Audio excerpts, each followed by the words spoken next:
so many rules in 40K, hundreds of events, and constant updates.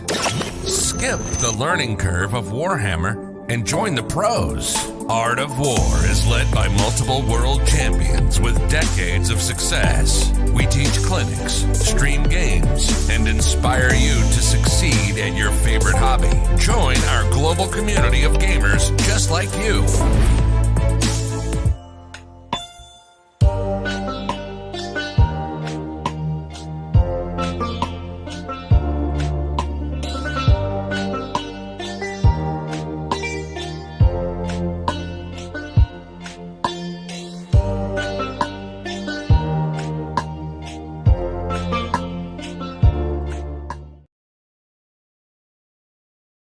What's up, everyone? Welcome back to another YouTube show. I'm John. This is Brad, and we are here to debate the hottest of topics. Brad, how are you doing today, sir? I mean, I was just giving you Limp Bizkit references, so I was just showing that I'm old and have no taste. Yeah, we already knew that, Brad. Don't even worry yourself, my friend. So we are here as part of our little Thursday show. So let me explain what's happening in case this is the first time that you are joining us for our Top Players Debate Show. And this is where Brad and I, we talk smack. We answer questions from our Discord, and we debate topics in 40K. You'll notice that the number one topic for today is, does 40K need prize support? We'll be going through that soon. But if you are wondering how you can get those questions to us, there's a couple ways. First up, I'm going to say it, Brad is a sucker for super chats. Yes, I am. And you know what? I am too. I have basically a small child with my attention span. So if you make something shiny pop up in front of me, I will instantly have to do something. Oh, he'll read it. He will absolutely read it right out loud. But as well, you can get there by getting into the Art of War Discord, into the Hot Topics channel. To get in the Art of War Discord, if you're watching this on YouTube, you can either go to our website or stay right here on YouTube. If you're a member of any of our tiers on YouTube, you can go ahead and get those topics pre-submitted, or you can go to our website, theartofwar40k.com, and become a member of the War Room. There you can ask such good questions as, is Ohio real, by Wandering Goat in Chicago? And the answer is no. Ohio probably isn't real. It is the netherworld. I have never met a person from Ohio. That's hurtful. Yeah, exactly. So go head over to our website or stay on this YouTube channel and join the War Room. The War Room is our wonderful global community where top players like myself, Brad Chester, Nick Navati, Richard Siegler, Jack Harpster, and many, many more are there to teach you how to get better at the game that we all love. So go check it out. And as a bonus, you do get access to our Discord. Are fully global, by the way. We are fully global. We've got friends in Australia. Have the majority of people are international. That's a real thing. Yeah. I mean, we've got Australians, Canadians. We've got we even let a Brit on the team. I mean, we let the Diet Coke of America in, so we're fine. Yeah. Come on. Yeah, I'm pretty sure that's Ohio. Or are you guys like the cheap convenience store knockoff Mr. Conk of Mr. America? Conk. We are the store. That's Ohio. You're the store brand. Superior Man instead of Superman. All right, so we've got some questions. We've got some hot topics coming in. I've got answers. And Brad has answers. Everyone is immortal until proven otherwise. Oh my, that's both inspiring and dark. I don't even know what to do with that. Dun dun dun. All right, so let's dive into the question, shall we? You ready for it? I'm in. Flame or Nerf when? It's the rallying cry of every non-chaos player. Flame or Nerf when, Brad? How would you fix flamers? It's too easy to soup things right now, and they're making up nonsense rules. We need basically more stringent. We need to be one codex. Oh. This is me, old man, get off my porch kind of thing. So but like Army, oh god. No, it's just the souping thing has never been super big with me, but I also played a lot, 15 editions of 40K where you couldn't do any of that. And we get less issues when you can't. So stop letting every other Chaos Army take them, but you have to do the same thing with Imperium jank too. You know what I mean?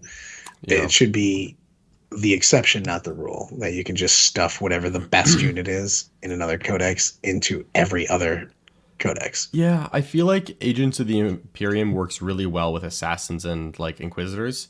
Where if you see an Inquisitor hanging out in a Space Marine army, you're like, yeah, that's a Space Marine army.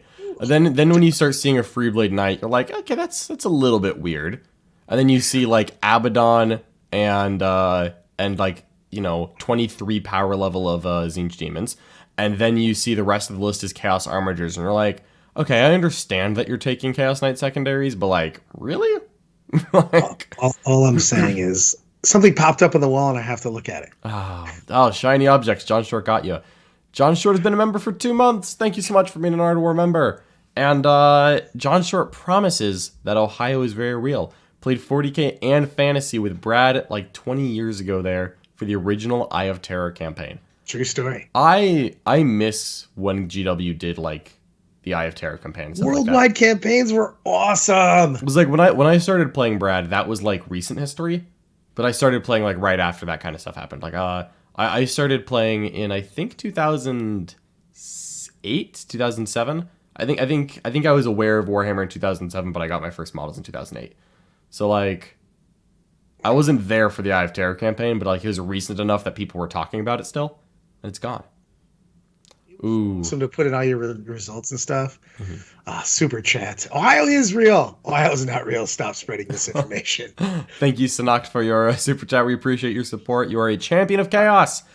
But I'm with Sanoct on this one. Look, Ohio is so real that I've traveled the universe time and time again. Yeah. And it is clearly doesn't follow the same rules. The laws of physics and time, the space-time continuum, do not work in Ohio. Yeah, I actually found out the other day that Brad doesn't actually like going to play 40K. He just likes leaving Ohio. I do leave Ohio quite a bit. There you go. I spend more time not in Ohio than I do. As do I, and life is good. All right. Ohio will consume all. Let me hit you with a question here, Brad, about team format, because I know this is what you live for. That's all we're doing now. You said question? Teams, I'm in. All right. What surprise factions might or should we see in team events for the rest of the season, and why? So it's not a surprise that you see 5-man, 8-man. Let's go 8. Let's go 8. Let's go a little bit deeper. I think that's more interesting. It gives us more deep. You know what I mean? 5. Yeah, in a 5-man, it's like let's see. We have a Sisters player, a Tyranid player, a Chaos player. Like we know what's happening in a 5-man. There's maybe one Snowflake pick, but 8-man teams you can get pretty deep. And also I like 8-man teams because there's enough armies that you're incentivized not to soup, because you don't want to waste your Chaos Space Marine and Chaos Demon slot on the same army. Oh, I was going to answer this question, but I need to come back to it because we got a super chat from Hoodio. Thank you, Hoodio. All right, Brad, what we got? Do y'all think it would break the game if Marines could traveling players soup in a patrol of a different chapter without losing any abilities on either end? No, but I'd like it to be like some sort of fluff. I'm as much of a power gamer I am. I'm like a fluff guy first. I just set myself up for so many things on that. Yep. But I'd like it to be story relevant. Yeah, unfortunately, like I don't think that would break the game from a balance perspective because Marines aren't good. But I think it wouldn't make Marines better, and it would also be a slightly more negative play experience. Because the main thing is that all I'm seeing is if you said, hey, John, you can soup in another chapter with no penalties lost on either end. I'm like, oh, great. So I can take a patrol of Iron Hand guns with a vanguard of Blood Angels. Yeah. It wouldn't break it right now, but it would be. I do miss the fact that codexes a lot of codexes right now don't have a unique identity. Everybody just has the same stuff. I hated the fact that they used the main rule, for instance, Marines. And I think it's one of the reasons that it's hard to balance them right now is because you have one book that everybody uses as opposed to a codex for each one. And so if Iron Hands are a problem and you nerf Iron Hands and Crimson Fists were already underpowered, you've now nerfed an army that had to use the same sheets. So it makes it much more difficult to balance and not as flavorful. Fully agreed. All right. So for surprise factions that you might see in team events, let's get back to that. I'm in. All right. So surprise things. It depends on how hard Imperial Guard shows up, because I could see some factions, because you've now got a couple different armies that can just spam numbers again. And especially if people start to try to counter guard with taking smaller armies like elite style that have really, really good saves to shake off indirect. If you just put 250 models on the board and you do that multiple times in a team list, and people are starting to skew with heavy multi-meltas and, you know what I mean, things of that nature, because of the fact that you're getting a lot of 2 or 0 up armies. I could see a lot of that. Yeah, 100%. I think that like surprise factions that I would want to see like in team event, for me, Genestealer Cult is like the number one like surprise team format army, because Genestealer Cult has started to do very well, respectably well from a like win percentage format. They're starting to piece together more top finishes. Obviously, Eric Lathuris was kind of the catalyst of this when he took them to WTC and they won the event with Genestealer Cult. And there were not many Genestealer Cult players at WTC, and there were not any Americans on it. But they've been doing better. It's a very weird army. It's very hard to play against. It scores points very well. It's hard to play with, so you need someone who is going to be like, yeah, I'm just playing Genestealer Cult for 3 months. Yeah, you need somebody that masters it. Yeah, and that was the main reason why we decided not to, is that by the time we thought about taking Genestealer Cult, no one had been playing it, and we didn't think we had enough time to master the faction. And like I probably would have been our Genestealer Cult player, and I was like, I don't think I have enough time to figure this out. So we didn't. But Genestealer Cult would be my surprise pick. And also I want to see Genestealer Cult on the table again, and I think that they're better in team format than singles format. So like this is me really just trying to find an excuse to run Genestealer Cult. And I think teams is absolutely where you got to do it. You can get a lot of different armies are just viable in teams, to be honest. Yeah. So you see stuff that you don't see at the top tables all the time. I mean, we saw a lot of different teams take Death Guard. That is true. We saw Death Guard a lot more at teams than I'd expect. But Death Guard is one of those armies that is like, oh wow, Death Guard are so terrible. Oh my god, I'm not playing a Mortal Wound spam army. I'm dead. Yep. So they just sit and just take out one of your big dog armies. Because the thing is in teams, a lot of times you're not just trying to just win. You're trying to take away points from their big scores. So Absolutely. You have a different goal than you would in a singles game. Mm-hmm. Oh yeah, it's a whole thing, and it's a really interesting way to play the game. Let's see. Here we go. This is a question from Orange Dot for Life, and I think I already know Brad's answer, but I'm going to give it to him. Is it best for new to competitive players to netlist the best meta armies, or to struggle with the factions they care most about? Struggle with the factions you care most about. It's not even close. Not even close. I don't like agreeing with Brad, and I'm going to try to disagree with him more later. But it's not even close. That's the thing, is that you're not going to know why the choices were made. One, you're always going to practice more. You're going to get more involved. You're going to read more of the rules in a faction that you're super passionate about. So you're going to do everything more, which is going to make it better. And two, you're going to have more fun, which is again going to make all those other things happen. And you'll start to understand how to play that faction so much more, and you'll just enjoy it. I mean, we're playing with toys. Yeah. So if you're not having fun, stop doing it. I'm sorry, right. But just get something that you really enjoy and do more of that every time. I fully agree. My take on it is that I always like having, and I always recommend that people have a wheelhouse. Where now this always depends on how new to the game you are, your personal level of financial commitment to the game, etc. But like I always try to have like 2 or 3 armies that I'm excited about, and then like if one of those armies, if I was super excited for Necrons and I was super excited for Crimson Fists, I would play Necrons right now. Poor Crimson Fists. But if if my first army was Crimson Fists and I was starting to get into it, I wouldn't go out of my way to go buy a Chaos Demon army if I don't like Chaos Demons, right? I only play, I mean, I'm at a jump like a madman, but I only play stuff that I like. Yeah.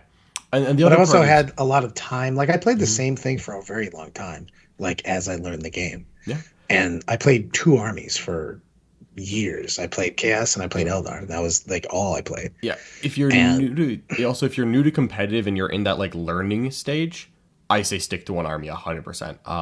Like my first like 5 or 6 years of playing Warhammer, I was exclusively Tyranids because that was the army I had, and I like bought a Space Marine army, but I don't think I even took Space Marines to a tournament until like the 8th edition Codex came out because I just wanted to be a Tyranid player and the rest was just for funsies.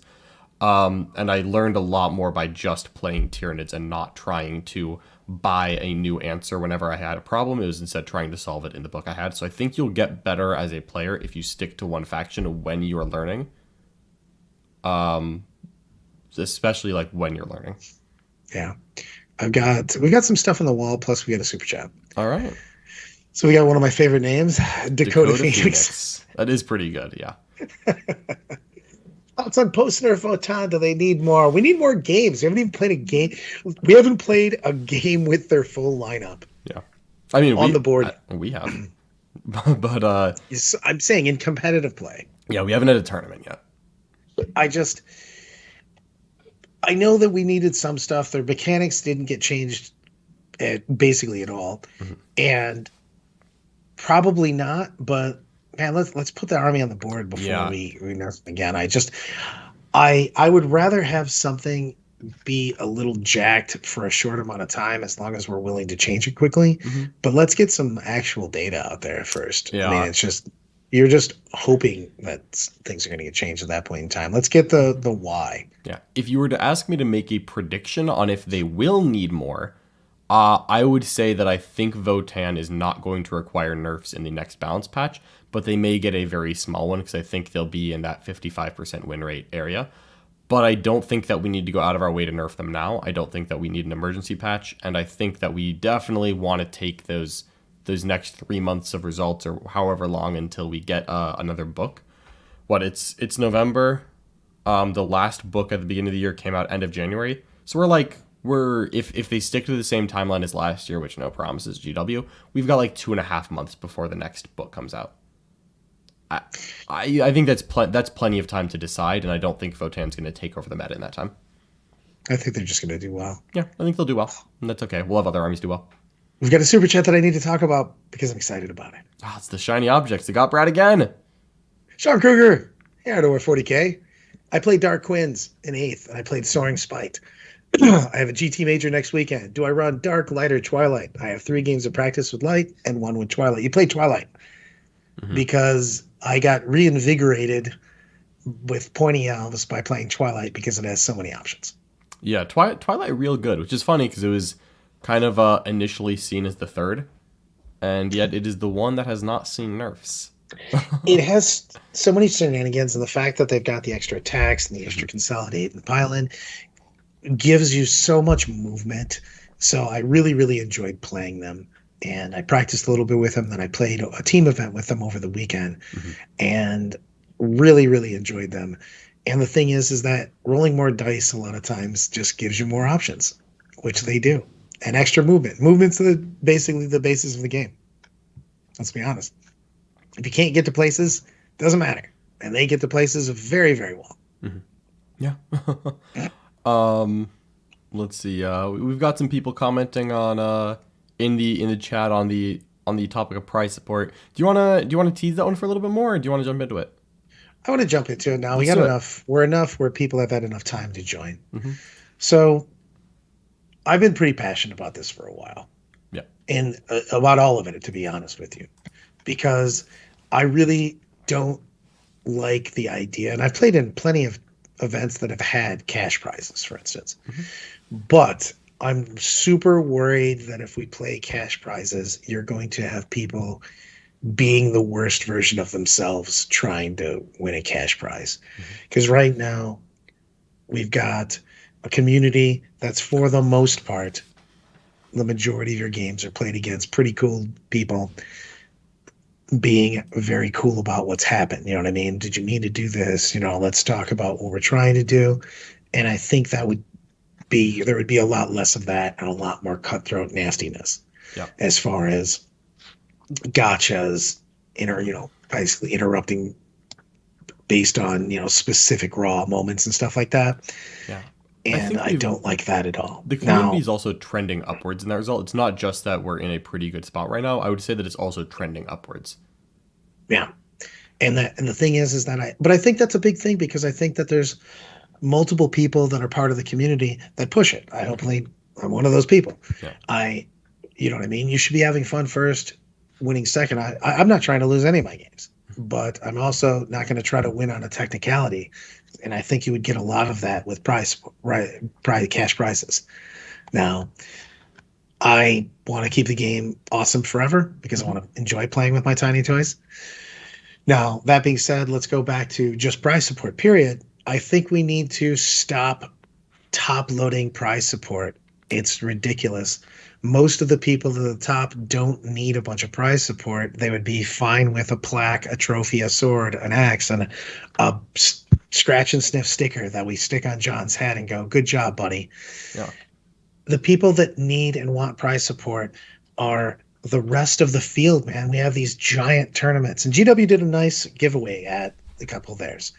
But that we need more of that. We need to basically push the hobby people. We need to give them a ton more prize support, because it takes so much more time to make a great looking army than it does to, I don't know, hypothetically just have an army mailed to you and open up the FedEx package the day of the tournament and just put your stuff out.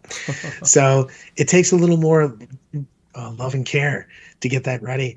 But also the people that are grinding out all the time, you know what I mean, should get more stuff. We should have the bulk of the prize support should be like raffles and things, a middleman smoking boots. All of those things should be getting just more prize support. The top people just don't need more prize support. They want a pat on the back and recognition. I want a little trophy thing. You know what I mean? Yeah. Give more prize support. It would also give people more reason to stay for award ceremonies. You know what I mean? If they're giving away the biggest stuff, if they've got army sets and things of that nature that are going out randomly, more people would stay and enjoy and basically appreciate other success at winning something. Absolutely.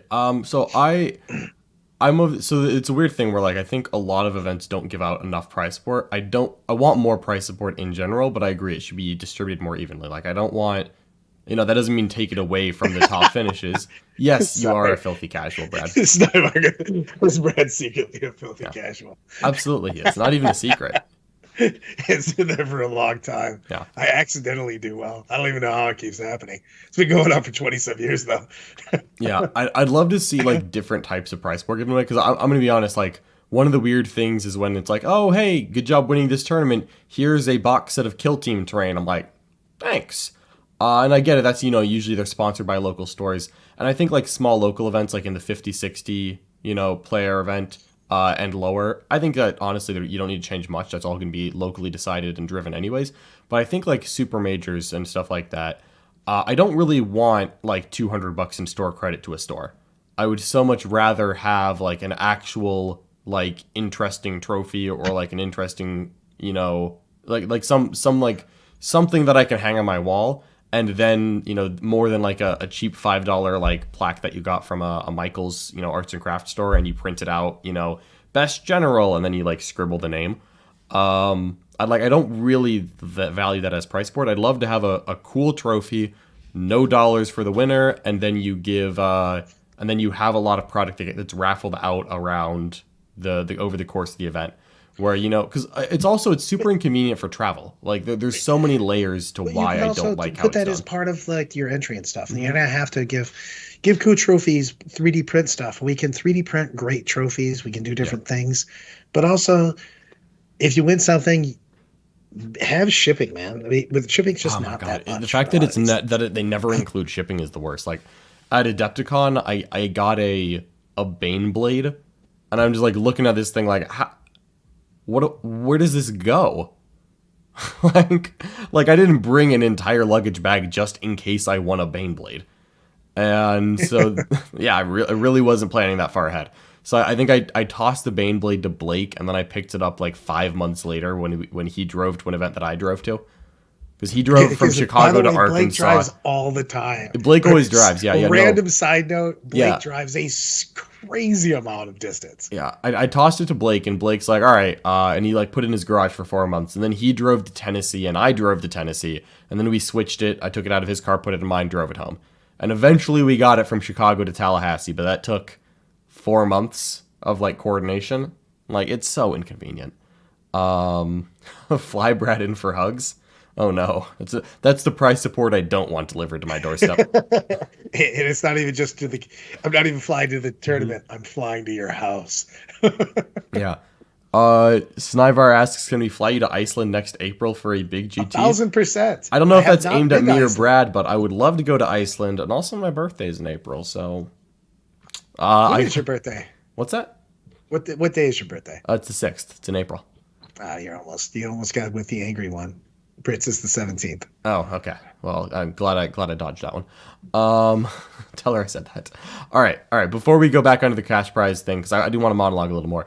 Let's talk about Zlack Onion. Zlack Onion with the $2 super chat. Thank you so much, Zlack Onion. I always feel like Zlack Onions, their user profile is a lemon, and I want it to be an onion. But Zlack Onion, your profile pic looks like a lemon, and I felt like you should know that. What are our thoughts on Deathstrikes? So, let me pull it up so that I'm aware of exactly what Games Workshop said, because boy howdy do I not want to be wrong on that.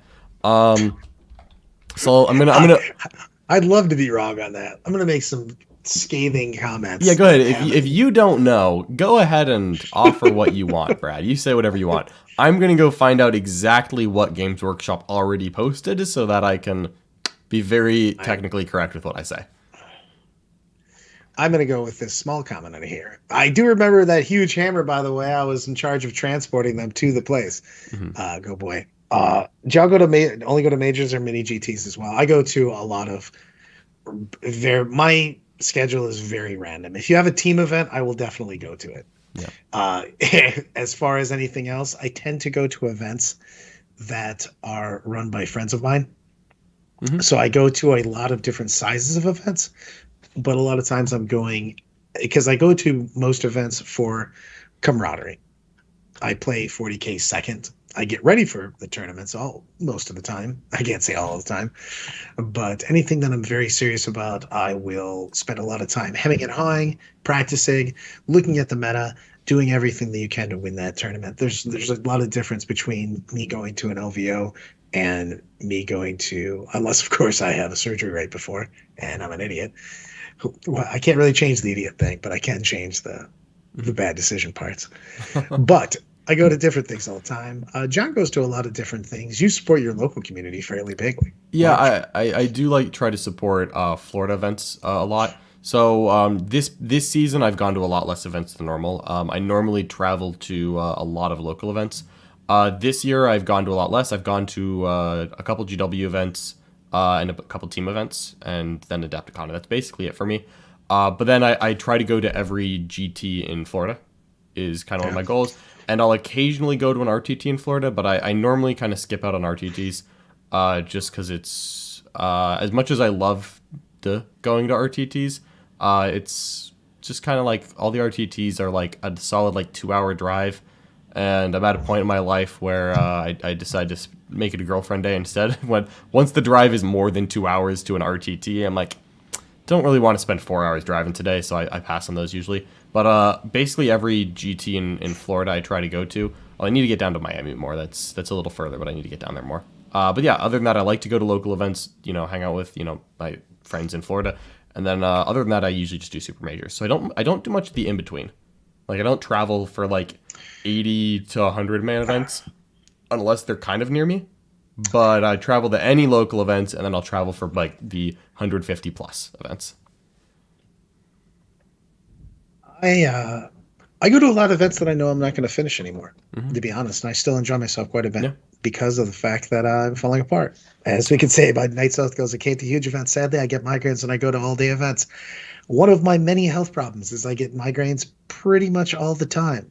And I sadly have to drop out of a lot of events during the event, or I just skip up a game.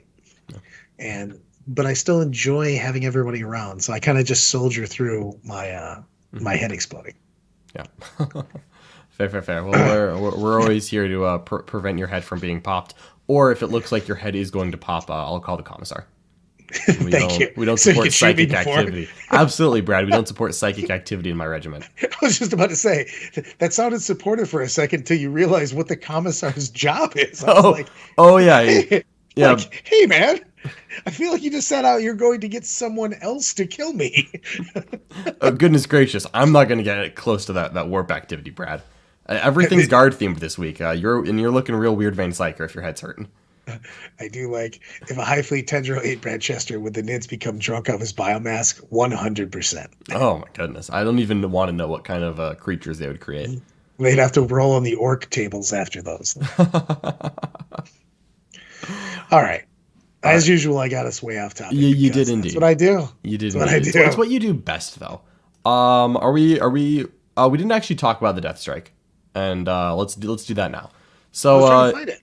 I found it. I was just waiting for the tangent to end. So the Warhammer community article posted yesterday does talk about the Deathstrike, and in it they mentioned that there are 3 warheads that you can choose from, and you get to choose your warhead after you see your opponent's list, but that you don't get to choose like it when you shoot it. It's like, okay, I have a Deathstrike, you have an army list. Let me look at your army list. Based on that, I'm going to take a Godspear warhead, which is the only one that they describe. And the Godspear warhead is you put a quote. You now put a big scary target on the battlefield with unique action, which you can then fire at on your next turn. So it sounds like you call your shot, you place a token, and then you're just like, yeah, no problem. Your turn. Let me know if you're gonna stay there. And Dude. Sorry, I was having a hard time processing. My brain just didn't accept 16 mortal wounds. oh, good, you found it. Yeah. So Yes. well, it's not necessarily. So roll 1d6 for each unit within 3 inches of the center of this model's Deathstrike target marker. On a 2 to 3, that unit suffers 8 mortal wounds. On a 4 or 5, 12 mortal wounds. On a 6, 16 mortal wounds. That is going to be the most, like, pants clenchiest roll of all of 40k. On a 1, you take nothing. On a 6, you take 16 mortal wounds. Yeah, man. Like, And it's no. 3 inches off the center, man. Well, just, like, imagine, like, you finally get your Godspear to hit someone, because, you know, you bring your Godspear Warhead Deathstrike to a tournament, and, like, 3 games in a row, they're like, hey, you just put a marker down, right? They're like, oh, yeah, what does it do? Oh, it might do no damage, it might do 16 mortals. Like, oh, where do I have to be to avoid that? Like, oh, 3 inches away. And they're like, no problem, 3.1 inches away, your turn. And then it does nothing. And you're going to have, like, 4 games of that. And on game 5, someone is going to not get out of the way in time. Also, you can just wrap people into this, though. Well, that's what I'm saying. But then the time that you finally get someone in it and you roll the 1, you're just going to be like, ugh. It's for each unit, though. You'd have to roll all kinds of ones. Yeah, well, you have to roll for your own unit, unfortunately. I'm trying to imagine. You know, somebody's got to take one for the team. I'm trying to imagine guys. you tri-point someone with your infantry, and the guardsmen are just like holding down a Space Marine captain as the Deathstrike is like, nuclear launch detected. It's just... You're supposed to move. Yeah. Oh, they've indicated that there are 2 more. I'm just going to make a bunch of junk where I take everything that makes your movement -2, and then I'm dropping this.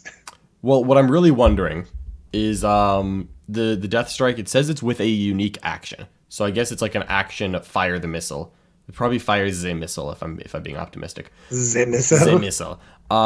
And I'm wondering, is this going to be an action like Biovores, where only 1 Biovore at a time can do the action, or is it just going to be a normal action and you can have like 3 Deathstrikes, just like you like put out a line of Deathstrike? Like what I'm imagining is someone has like their 6-inch moving character who's important. Like you've got like a Foul Blight spawn, for example, and you just have your 3 Deathstrike missiles tri-point the Foul Blight spawn with markers, and you're just like, okay, now where are you running? All I'm saying is, why are we talking about Deathstrike missiles when we could be talking about Slime Arbo? No one even asked about Slime Arbo. I asked about Slime Arbo. Well, he has He's Rambo. He is Rambo, But he has a pistol that looks pretty normal, and he has an envenomed blade which looks kind of bad. He's always been bad. Yeah, and I'm assuming there's some special rules coming for Marbo. Otherwise, Sly Rambo, I don't know what he's doing. I just got a good point on that. If you could put multiple Deathstrikes out, you could just continually just set them where your opponent's going, and they just go, "Whoop! Would you like to stage here or take this objective?" Well, the answer is now no, because I dropped a nuclear bomb on you. Well, what I'd really like to do is like turn 1, I'm playing against Brad's Eldar, and I have 3 Deathstrikes, put 3 markers entirely in his home ruin, and then I point like 7 Lehman Russ at it. And I'm just like, okay, your turn. I would just accept my 16 mortal wounds per squad. Move on. I don't know what to do. You know, my battle cry is not in the face. I don't want to be out in the open. This is ridiculous. Good. Craziness. All right, we've got another super chat here. Let's get right into it. Tim Penny, thank you for the super chat. Tim, appreciate your support. Hope you're doing well, sir. Thoughts on the FLG qualifier announcement? Brad, are you familiar with this? Nope. All right. I heard a little bit about it last night, so I'm probably going to give you some incorrect facts on what this is. But it seems like FLG has announced a qualifier circuit within the ITC.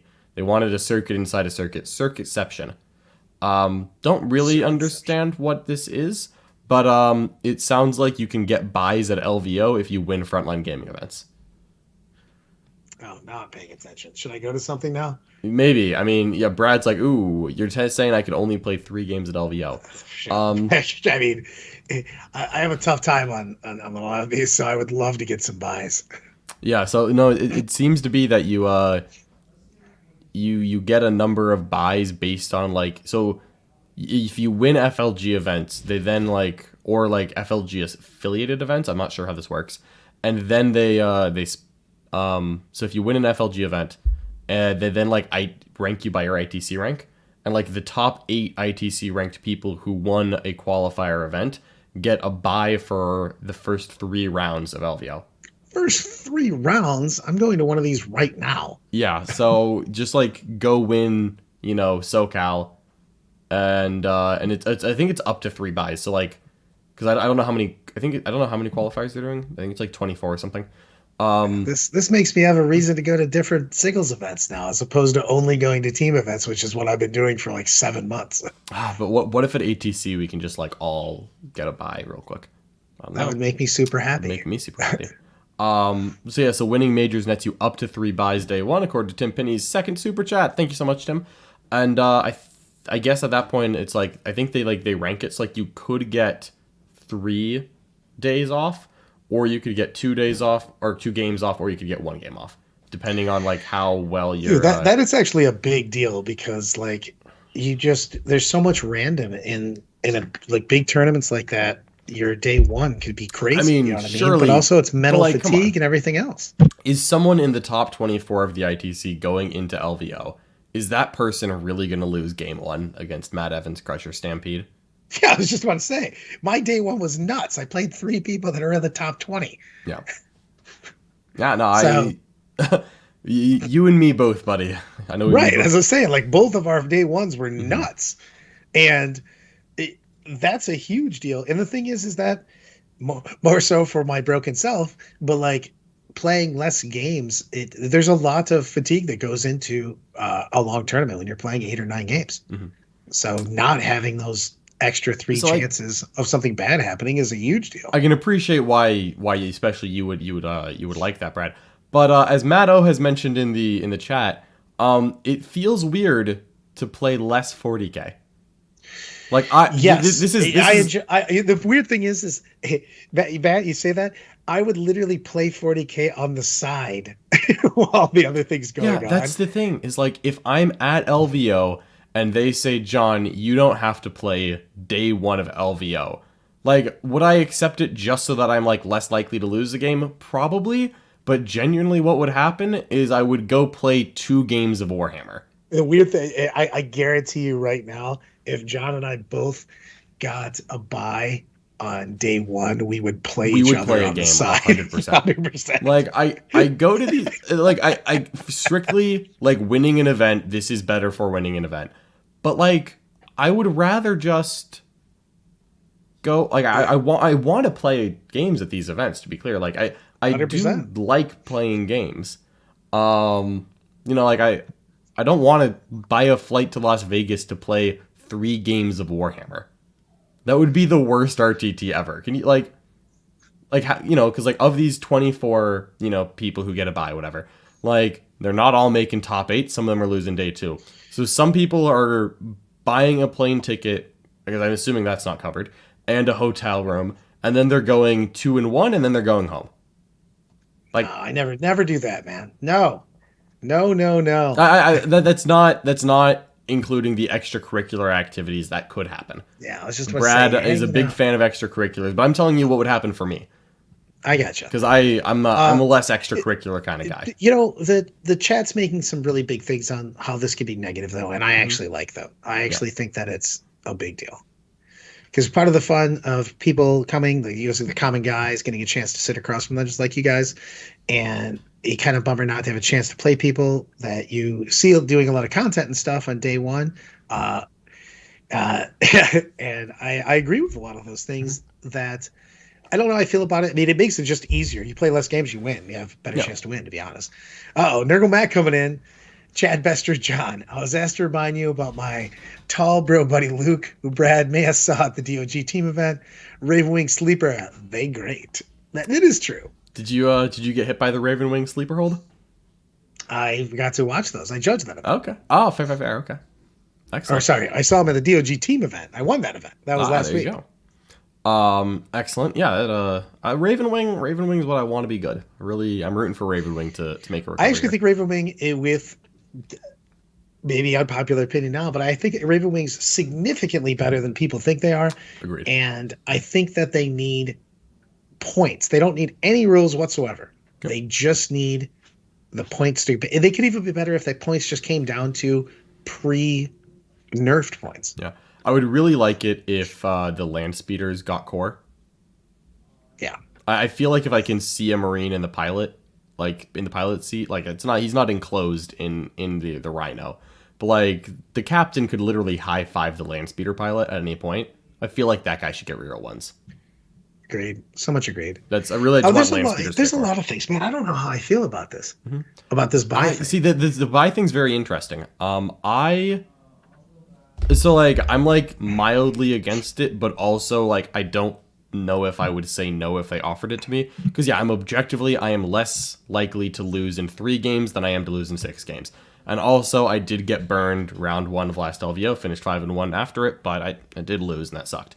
But also like part of me wants to be defiant and be like, screw it, I'm not skipping round 1 because I lost it last year. I'm going in for round 1. Uh-oh. Had a sidebar. Nurgle back coming in for part 2. Bam, bam. 1-2. Had a sidebar with Adam Cameron. We don't hate Ravenwing into League of Votan either. Speedy Ravenwing boys. I actually do like Ravenwing into League of Votan because I think League of Votan doesn't get to choose the engagement versus... It's because Ravenwing doesn't reroll anyways. Right. And the thing is that the Ravenwing has the speed to basically hit their bikes first, and then you effectively go your slow dwarves, and I get to pick the engagements. Yeah. But I'm super torn about this because in one hand, I would get to wander around aimlessly and drink, which makes me happy, and not have any chance of losing. But also, I don't get to play those games and interact with people in the games, which so many of my stories are 40K in-game stories of just doing random shenanigans that I would miss out on all of that. And you would get a huge advantage, though. I think it's too big of an advantage, to be honest. I don't like it. Now that I've thought about it, I mean, it would be greedy for me to say that I wouldn't think it'd be much easier to win. But you miss out on so much of the experience of the tournament. And part of the tournament experience is luck, man. I feel like it boils for the top players, I feel like it boils the event too much down to just a competition. Because, like, even at, like, a big event like LVO, like I can have, like, a really relaxed, like, game on day one where... you can have a relaxed game at any point. But, like, I really just like that you can, you know, just go have fun games, meet new people. By the time I'm hitting day 2, if I'm 3-0, I probably know my opponents. Like, if I didn't play the first 3 rounds of LVO, and I started off as 3-0, and then I hopefully would continue and finish 6-0 on day 2, I would probably know everyone I'm playing. Yeah, but like the whole thing is like you're trying to go new places to meet new people. Maybe the same place to meet new people. Yeah. You know what I mean? So I don't know. And thinking about that after everybody was talking about it, I think it might be a bad thing. It's an easier thing. It's greedy. You have a mathematically just better chance at winning. Yeah, you know, it's hard to say no to it if they're just like, here, John, you are more likely to win LVO. Like, I'm probably not gonna just make it harder on myself. But on the other hand, imagine the flex. But also, I'd look like a clown if it didn't work. So, you know, pros and cons. Yeah, like skip 3 games, lose immediately day 2. Yeah, like that's the thing. Like what? Like if I skip 3 games and lose round 4, it's just like, okay. Lose round 4, get tilted, lose round 5, go 1-2. Yeah. Yeah, 1-2 at LVO. Woo! Like guaranteed, if they give 24 people buys, someone is gonna go 1-2. Oh, 100%. Yeah, because, like, you know, you lose one of your first 2 games. The 4-1 bracket at LVO is brutally hard. There's a lot of great players there. Oh, hell yeah, it is. Like, you're just going to go hit someone. Like, someone is going to, is gonna like, go 1-2. And, like, I would feel worse. The thing is, I would rather lose round 1 and go 5-1. It's too big of an advantage, though, too, because you're just saying that you get an auto 3-0, man. There's a lot to be said for Siegs' amazing ability to just play only good matchups until you get to the finals. That's true. Yeah, one of his just 10 superpowers. greens in a row, you know. Yeah, he's just looking at his matrix like, hey, man, I only play things that I'm good against. You're like, that's one of the Sieg magics. You know what I mean? That he comes through with. Yeah. So there's a lot to be said. If anybody that wins a big tournament, I don't care what they say. You had to have some luck, whether it be pairings, dice, the matchups themselves. You know what I mean? Just there's so many things that go into it. So you have to have a little bit of baby Jesus going on for you. Mm-hmm. Yeah. Tim Penny is reminding me that with his $2 super chat, that top 8 gets 3 buys, middle get 2, bottom third get 1. Tim Penny says that he will break this down $2 at a time. Yeah, Tim doesn't actually know that I already know all of this. I'm just saying it slightly wrong to get another $2 out of him every time. So he's just I'm tired of you just messing this up. Yeah, so the 24 people that skip day 1, those 24 people, someone's going to go 1-2 out of that. But Brad, could you possibly imagine if you started 3-0, went 0-3? Like I mean, you guys don't let I would rather go small, you guys don't let me live down small things that I've done. I would rather go 0-6 than be given 3-0 and then fall 0-3. I would have to change my name to Chad Brester. I would legitimately start submitting ITC events under a fake name. I'd start putting my middle name, you know, I'd have a big wig that I wear. Yeah, John Brester is going to this event. Like, I couldn't live with it. Oof. There's so many options. Okay, let's wrap it up then on the on that topic. I am very interested to see how this pans out, and I don't think that this is applying for this year. As far as I can tell, this is like a start in 2023. People would have gone to some of these things. Yeah, no, right? They're gonna be like, yeah, 24 events. Checks notes, John, you didn't go to any of them. I'm like, great. What do I do now? I think they need to rank team things better for ITC. I would like that. As someone that has went to mostly team this year. Yeah. Yeah, no, people do like bye weeks. You get bye weeks in the playoffs, so like I get it. And yeah, I'm not gonna say no. I don't know, like it's weird. Like I'd rather win. I'd rather they give like a bye. I don't know. 3 rounds feels like too much. Like I could accept one round and just be like, yeah, no problem. Like let's just like sleep in a little bit, just have a quick 2-day. Yeah, that Ringo Starr is really putting up good Tyranid scores. Jeez, I hate you all. I don't like it now that I thought about it, though. Yeah. Now that I heard the chat and stuff, you guys were right. Yeah, that you is the guys good point were about right. community interaction is big. Because I'm obviously in the opposite end of it, so I don't know how people react to it. But like, that's true. Like, yeah, if the top 24 people aren't playing the first 3 rounds, Tim, give me money. I'm kidding. If 24 people aren't playing the first round, that is a lot of people who aren't. Like, your other people's rounds ones will be easier. And you're less likely to pair into Chad Brest to round 1. Which some people will value that. Some people will be like, oh man, I'm glad I don't have to play against Chad Brest to round 1. But other people will be like, man, I was kind of hoping to like, hang out with Brad and just, have a good weekend. I do. The thing is I do like it from, if you're looking for pure greedy, pure me wanting to win the greedy, tournament, it's great. a big deal for me because the less fatigue I have, the more chance I have to win. If you make me play more and more games, I will eventually probably fall apart and just not be there. Mm-hmm. So, like, I had to get told, I got yelled at by John Lennon at right there. Where is he next to me? I got to point to the right side. At New Orleans when I said I didn't feel well enough to play the finals. And he basically went, hey, man, you can't skip an Art of War final with you and Siegs and just not play. I'm like, I feel awful. He's like, you will get set on fire by the internet if you do not play this game. It's like an unfortunately true thing because, yeah, if you forfeited the top table to your teammate, people would notice. So I'm sorry you had to play. I was just like, the fatigue element is real. I just like, I feel like it messes up all of the intangibles. I think it messes intangibles up, but it also feels like it also messes up like it's a the lot of point. things, man. It messes up the point. Like I don't play it messes up Warhammer the whole just to point of win the game, Warhammer events. like of what you're trying to be there for, which is the camaraderie. There's a lot of things that go into that. You know what I mean? It feels like you're holding a separate tournament for the people that did stuff. I'm not a huge fan of. I greedy wise, 1,000%. It would make it so much easier for me, but seeing the comments, it just made me think about it. And I'm just like, Yeah, the more I think about it, the less I like it. It mainly is like I like playing Warhammer. Like I'm going to this event to play Warhammer, and now admittedly I'm young and fresh, and therefore I can kind of get away with taking the extra games, and it probably won't impact my day 3 that much.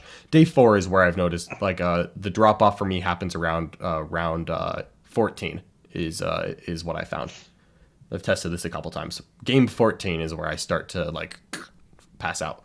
Matt O with a $5 super chat. Are the Eldar shaking in their boots now that their natural predator, the guardsmen, are coming? Looking forward to you guys get into the new book. Matt O, I am super excited to talk about the new book.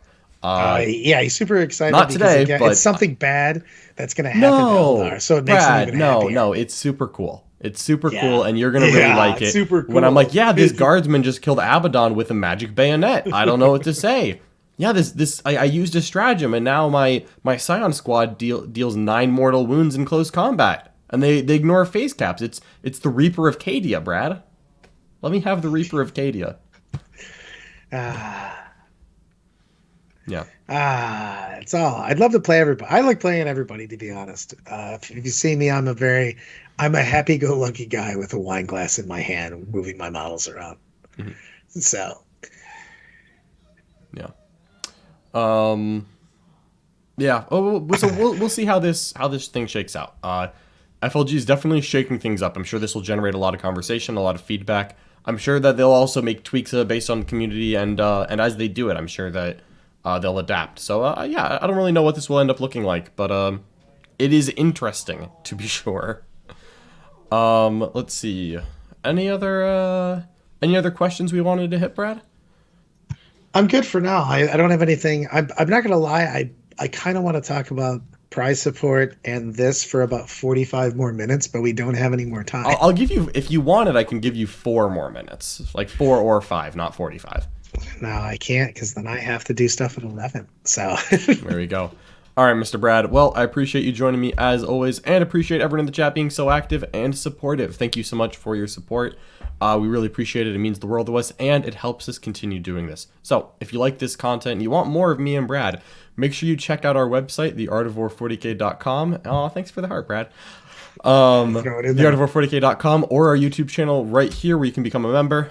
And by doing so, you can get access to all of our awesome War Room content. And that's where Brad, myself, Jack, Richard, Nick Nanavati, many, many more are there to teach you how to get better at Warhammer. And you can be a part of the best Discord in 40k. We've got an awesome, welcoming global community. It's no nonsense. Everything there is it's friendly, it's open, but it's on topic. So if you want more 40k themed discussion, head on over. Thank you so much for watching, everyone. We're going to send you away for a commercial for that War Room. We'll catch you next time. Bye-bye. There's so many rules in 40k, hundreds of events, and constant updates. Skip the learning curve of Warhammer and join the pros. Art of War is led by multiple world champions with decades of success. We teach clinics, stream games, and inspire you to succeed at your favorite hobby. Join our global community of gamers just like you.